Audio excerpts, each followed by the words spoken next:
Welcome back in fans. स्वागत है आप सभी का ब्लिच के एक और नए पार्ट में। अगर आप लोगों ने अभी तक इसके पिछले पार्ट को नहीं देखा है तो उसका लिंक आपको डिस्क्रिप्शन बॉक्स में मिल जाएगा, तो याद से उसे देख लेना, नहीं तो ये पार्ट कुछ भी समझ में नहीं आएगा।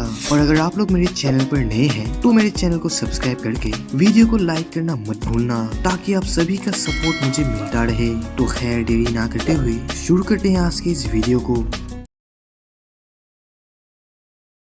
तो जैसा कि पिछले पार्ट में हमने देखा था कि स्क्वाड 9 की टीम हादसे वाले जगह पर आए थे दुश्मन की जांच पड़ताल करने के लिए, लेकिन बदकिस्मती से रात के समय में दुश्मन स्क्वाड 9 के ऊपर ही अटैक कर देता है, जो कि आसानी से सभी मेंबर्स को मार देता है। और चौंकाने वाली बात तो ये थी कि कैन से उस दुश्मन को पहचानता था। और अब आगे अब स्क्वाड 9 की रिपोर्ट सेरेटी तक पहुंच जाती है कि आखिर स्क्वाड 9 के साथ क्या हुआ। और इस सिचुएशन को देखकर वहां पर इमरजेंसी अलर्ट लगा दिया जाता है और सभी कैप्टन्स को तुरंत स्क्वाड 1 के बैरक्स पर बुलाया जाता है, क्योंकि अब स्क्वाड 9 के साथ कैप्टन कैंसे और लेफ्टिनेंट माशिरो का स्पेशल प्रेशर गायब हो चुका है। इसीलिए सभी कैप्टन्स की एक इमरजेंसी मीटिंग रखी गई है। और ये अनाउंसमेंट सुनकर उराहरा बहुत ही ज्यादा परेशान हो जाता है, क्योंकि उसने अभी कुछ देर पहले ही हियोरी को स्क्वाड 9 के पास भेजा था। तो वो तुरंत स्क्वाड 1 के बैरक्स की तरफ भागने लगता है और बार बार खुद को ही कोसता रहता है कि आखिर उसने हियोरी को वहाँ पर क्यों भेज दिया। वहाँ पर तो सिर्फ उसे ही जाना चाहिए था। उराहरा भी ये बात समझ चुका था कि ये मामला तो अब ज्यादा ही गंभीर हो चुका है, क्योंकि स्क्वाड 9 को तो हराना कोई नॉर्मल बात तो बिल्कुल नहीं है। और अब हियोरी, जो कि तेजी से स्क्वाड 9 की तरफ बढ़ रही थी, और वो जाते जाते ये सोचती है कि आखिर वो इतने आसानी से उराहरा के जासे में कैसे आ गई। उसका तो ये सब काम था ही नहीं। लेकिन जो भी हो, उसे इस बात का एहसास भी होता है कि आखिर उराहरा सोल सोसाइटी के लिए जो कर रहा है वो सिर्फ भलाई के लिए ही है। उसकी टेक्नोलॉजी वाकई में काफी काम आएगी, तो हियोरी को उसकी ये सब मदद करने के लिए इतराना बिल्कुल भी नहीं चाहिए। और वो ये सोच कर जा ही रही थी कि तभी उसे अचानक से पास की झाड़ी में से कुछ हलचल सुनाई देती है, जिससे वो हैरानी से वहाँ पर ही रुक गई थी, क्योंकि उसे जो भी हो बिल्कुल अलर्ट रहना होगा। लेकिन तभी अचानक से उस झाड़ी में से दो तेज चमकने वाली आंखें निकलती है, जो कि शायद किसी होलो या डीमन का होगा। और ये देखकर हियोरी पूरी तरीके से घबरा गई थी, क्योंकि हो ना हो ये दुश्मन ही है। और इस तरफ हम स्क्वाड 1 के बैरक्स को देखते हैं, जहाँ पर हेड कैप्टन यामा ने सभी कैप्टन्स को इमरजेंसी मीटिंग के लिए बुला लिया था। और वो सभी कैप्टन्स को उस हादसे के बारे में बताते हैं कि आखिर स्क्वाड 9 के साथ कैसा हादसा हुआ। और उन सभी का पूरा स्पेशल प्रेशर पूरा गायब हो गया। और अब उनके दुश्मन बिल्कुल भी कमजोर नहीं रहे, क्योंकि उसने स्क्वाड 9 जैसे एक तगड़े स्क्वाड को हरा दिया, जो कि एक नॉर्मल बात तो बिल्कुल भी नहीं है। तो इस सिचुएशन को देखकर कैप्टन यामामोतो हादसा हुए जगह पर 5 कैप्टन्स को भेजने का डिसाइड करता है, ताकि वो वहाँ पर जाके सिचुएशन को संभाल पाए। और तभी यहाँ पर दौड़ते हुए उराहरा भी आ जाता है, जो कि पहले से ही काफी लेट था। लेकिन वो आते ही यामामोतो से रिक्वेस्ट करता है कि वो उन सभी 5 कैप्टन्स के साथ उसे भी जाने का मौका दे। उराहरा की ये बात सुनकर बाकी कैप्टन्स भी थोड़ा हैरान होते हैं, क्योंकि मीटिंग के बीच ऐसे बोलना बिल्कुल मना है। और कैप्टन यामामोतो भी उराहरा के रिक्वेस्ट को ठुकरा देता है। ये सुनकर उराहरा काफी ज्यादा गुस्सा हो गया था, जो यामामोतो से कहता है कि यामामोतो उसे वहाँ पर जाने दे, क्योंकि वहाँ पर उसकी लेफ्टिनेंट हियोरी गई है। लेकिन इस पे योरोइची उस पर चिल्लाते हुए कहती है कि उराहरा को बिल्कुल चुप रहना चाहिए और खुद को संभालना चाहिए, क्योंकि उसने ही जानबूझकर हियोरी को वहाँ पर भेजा था। ये सुनकर उराहरा भी बिल्कुल चुप हो जाता है, क्योंकि योरोइची बिल्कुल सही बोल रही थी। लेकिन तभी कैप्टन युकिता के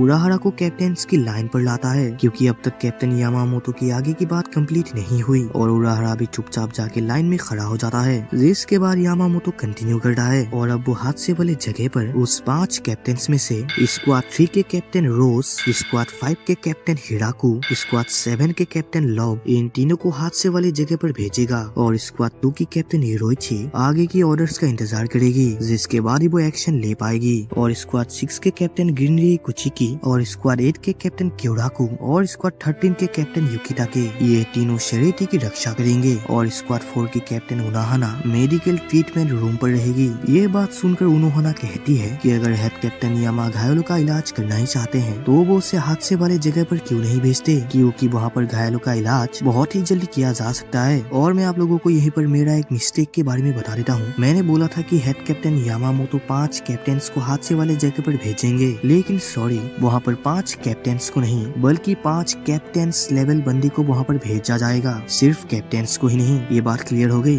तो चलिए आगे कंटिन्यू करते हैं। और फिर उनोहाना की बात पर यामामोतो कहते हैं कि वो उनोहाना को हादसे वाले जगह पर नहीं भेज सकते क्योंकि सिरिटी में सिर्फ उनोहाना की स्क्वाड ही मेडिकल की है, जिस पर वो बिल्कुल भी रिस्क नहीं लेना चाहते। तो वो हादसे वाले जगह पर कुछ नए बंदों को भेजेगा और भाई वो बंदे और कोई नहीं बल्कि टेसाई और हाची था यार। और भाई इन दोनों बंदों ने पहले भी सोल सोसाइटी के लिए बहुत ज्यादा मदद की है और अब इस सिचुएशन पर भी सोल सोसाइटी को इन दोनों की मदद चाहिए। वो फिर यामा उन दोनों से कहते हैं कि टेसाई और हाची को उसी हादसे वाले जगह पर जाना होगा जहाँ पर दुश्मन ने स्क्वाड 9 के ऊपर अटैक किया था, और इस पर ये दोनों भी मान जाते हैं। और तभी कैप्टन क्योरा को उराहारा की तरफ अपना नजर फेराता है जहाँ पर उराहारा काफी ज्यादा उदास लग रहा था। तो उराहारा को ऐसे देखकर क्योरा को कुछ सोच समझ के हेड कैप्टन यामा से कहता है कि कैप्टन यामा ने जो डिसीजन लिया है वो बिल्कुल सही है, लेकिन सिचुएशन को ठीक से जाने बगैर कीडो कमांडर यानी टेसाई को वहाँ जाने देना बिल्कुल भी सेफ नहीं होगा। तो वो चाहता है कि वहाँ पर कीडो कमांडर की जगह वो उसकी लेफ्टिनेंट लिसा को भेजे। और भाई ये बात भी हमें अभी पता चली कि विजार गैंग की लिसा पहले कैप्टन क्यूराको की लेफ्टिनेंट थी और शायद लिसा के बाद ही नानाओ आई जो कि प्रेजेंट में क्यूराको की लेफ्टिनेंट है। और लिसा तो पहले से ही यहाँ पर मौजूद थी जो चुपके से इन सभी कैप्टन की बातों को सुन रही थी। तो फिर क्यूराको उससे पूछता है कि क्या लिसा उसके लिए हादसे वाले जगह पर जाएगी, और इस पे लिसा तो बिल्कुल बिंदास मान जाती है और तुरंत यहाँ से निकल जाती है। और क्यूराको को ऐसा करता हुआ देख यामा उससे पूछते हैं कि आखिर क्यूराको उसकी इजाजत के बगैर खुद ब खुद सब कुछ तय नहीं कर सकता, ये तो रूल के बिल्कुल खिलाफ है। लेकिन इस पे क्यूराको कहता है कि उससे अपनी लिसा पर पूरा भरोसा है और वो जितनी स्ट्रॉन्ग दिखती है असलियत में उससे 10 गुना ज्यादा स्ट्रॉन्ग है, जो बद से बदतर सिचुएशन को अच्छे से संभाल लेगी, जिस पर क्यूराको को पूरा भरोसा है। लेकिन फिर भी क्यूराको टेसाई से परमिशन लेता है कि क्या वो टेसाई के जगह पर अपनी लिसा को भेज सकता है, और इस पर टेसाई भी मान जाता है। लेकिन वो जाने से पहले उराहारा की तरफ देखता है जो कि अभी काफी ज्यादा उदास था, और इस तरफ यामा फाइनल डिसीजन ले लेता है कि अब हादसे वाले जगह पर कैप्टन रोज,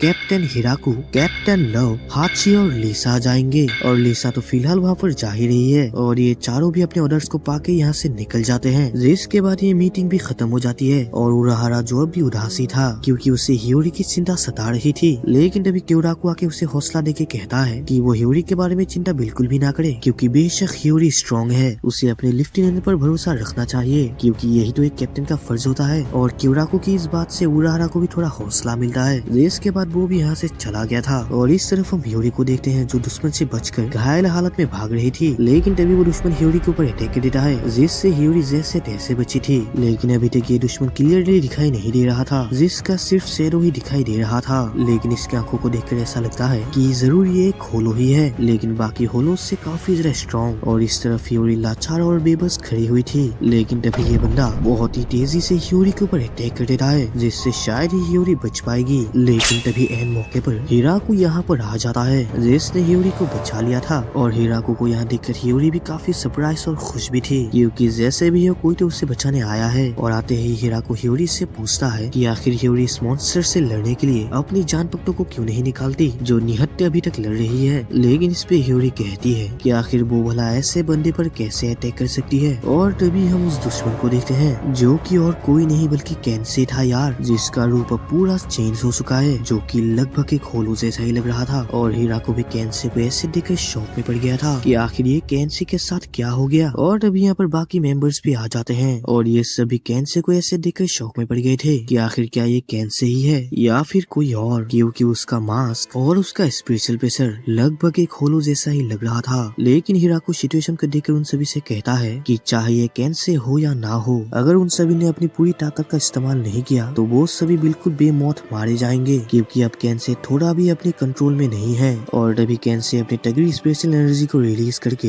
एक जबरदस्त दहाड़ मारता है जिसके प्रेशर से ये सभी बहुत दूर उड़ गए थे। और पलक झपकते ही कैंसे लव के पीछे आके उसे एक जबरदस्त मुक्का मार देता है जिससे वहाँ पर एक बड़ा ब्लास्ट हो गया था। लेकिन लव ने इस मुक्के को समय रहते ही डॉज कर लिया जिससे उसे जरा चोट नहीं लगी। और कैंसे से ऐसे लड़ता हुआ देख हियोरी हिराकू से कहती है कि आखिर वो सब अपने साथी से क्यों लड़ रहे हैं, ऐसे तो कोई एक जरूर मारा जाएगा। लेकिन अब हियोरी की हालत भी कुछ ज्यादा ठीक नहीं थी जो ठीक से बात भी नहीं कर पा रही। और तभी हिराकू हियोरी से कहता है कि हियोरी इसके बारे में इतनी चिंता ना करे क्योंकि कैंसे उनका साथी है तो उन्हें उसे जरूर रोकना ही होगा। और तभी लव और लिसा भी लड़ने के लिए रेडी हो जाती है जो कि अब एक फॉर्मेशन में लड़ेंगे जिससे वो दोनों तरफ फैल जाते हैं। और लिसा पहले जाके कैंसे से लड़ने लगती है लेकिन वो बहुत कोशिश करने के बाद भी कैंसे को एक खरोच भी नहीं दे पाती जो देखकर लव भी लड़ने के लिए आ जाता है, लेकिन ये दोनों मिलकर भी केंसे का कुछ भी बिगाड़ नहीं पाते। तो ये देखकर लव अलग तरीके से लड़ने का सोचता है, लेकिन तभी अचानक से ऊपर से माशिरो आके लव को एक जबरदस्त किक मार देती है, जिससे लव जोर से जमीन पर टकराता है। और अब माशिरो भी लगभग एक होलो में बदल चुकी थी, जो कि अब अपने कंट्रोल में बिल्कुल भी नहीं है। और हिराको तो माशिरो को भी ऐसे देखकर शौक में पड़ गया था कि आखिर ये सब यहाँ पर हो क्या रहा है। लेकिन तभी माशिरो बहुत ही तेजी से हिराको के ऊपर एक जोरदार किक मार देती है, जिससे हिराको अपने जान पट्टों से ब्लॉक करता है। और लिटरली भाई ये किक काफी जरा जबरदस्त था, जिसे रोकने में हिराको को भी काफी जरा ताकत लगानी पड़ती है। लेकिन माशिरो जो हिराको को रुकने तक का मौका नहीं देती, वो लगातार हिराको के ऊपर अटैक के ऊपर अटैक करते ही जाती है। और ऊपर से हिराको एक हाथ से ही लड़ रहा था, क्योंकि उसके दूसरे हाथ में हियोरी थी, जिससे उससे काफी ज्यादा परेशानी हो रही थी। तो ये देखकर हियोरी उसे छोड़ देने को बोलती है, लेकिन हिराको ऐसा करना बिल्कुल भी नहीं चाहता, क्योंकि हियोरी पहले ही बहुत घायल है। और इस डिस्ट्रक्शन का फायदा उठा के माशिरो हिराको के सिर पर एक जोरदार किक मारने ही वाली थी, जिससे हिराको चाहकर भी नहीं बच पाता। लेकिन तभी यहाँ पर हाची आ जाता है, जो अपने 5 पिलर सील से माशिरो को कैप्चर कर लेता है। और हाची की टाइमिंग बिल्कुल परफेक्ट थी, अगर वो यहाँ पर रैन मौके पर नहीं आता तो हिराको का टिकट तो पक्का था। खैर हाची आते ही तुरंत अपने बाकुरो 63 साजो साबाकू से केंसे को पूरा बांध देता है, जिससे केंसे नीचे गिर गया था। और हाची तो ये सब देखकर कुछ भी समझ नहीं पाता कि आखिर वो सभी माशिरो और केंसे से क्यों लड़ रहे हैं। लेकिन तभी केंसे अपनी पूरी ताकत लगा के हाची के बाकुरो को भी तोड़ देता है, जो देखकर हाची भी बिल्कुल शौक में पड़ गया था, क्योंकि ये तो लगभग नामुमकिन है, केंसे वाला इतना स्ट्रॉन्ग कब से बन गया। और इस तरफ हम सैरिटी पर देखते हैं, जहाँ पर उराहरा चुपके से हादसे वाले जगह पर जा रहा था, लेकिन तभी उसके सामने टेसाया आ जाता है, जिसे देखकर उराहरा भी हैरान था, क्योंकि उसने तो स्पेशल प्रेशर मिटाने वाला सूट पहना है। तो आखिर टेसाई को उसका पता कैसे चला। तो इस पे टेसाई कहता है कि वो दोनों तो पहले बहुत अच्छे दोस्त थे, जिससे उसे उराहरा के बारे में सब कुछ पता है। और वो कैप्टन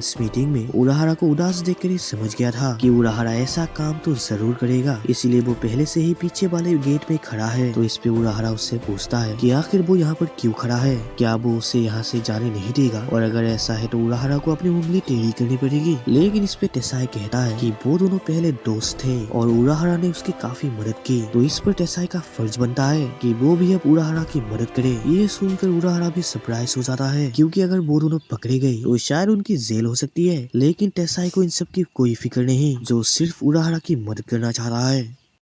तो ब्लीच का ये कमाल का पार्ट यहीं पर खत्म होता है। बाय द वे अगर आप लोगों को ये पार्ट पसंद आया तो प्लीज वीडियो को एक लाइक कर देना और कमेंट में अपना रिव्यू जरूर बताना, और चैनल को सब्सक्राइब करना तो भूलना ही मत। मिलते हैं अगले एक और नई वीडियो में, तब तक के लिए बाय।